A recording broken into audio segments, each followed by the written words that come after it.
పాటకు అర్థం ఏంది తాత? వాళ్ళకి చెప్పు ప్రేక్షకులకు. నేను పాడిన పాట అర్థం.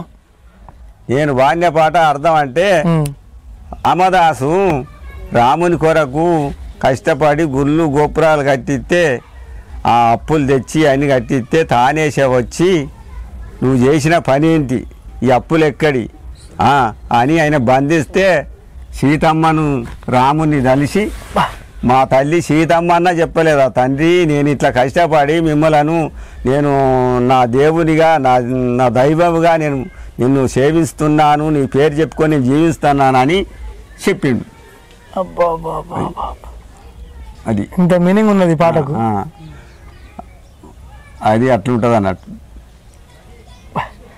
బాగా పాడినది. ఆమె ఏమంటది, పోవయ్యా ఆయన దగ్గరికి, మన కొరకు ఇంత కష్టపడతాడు, ఆడ భోజనం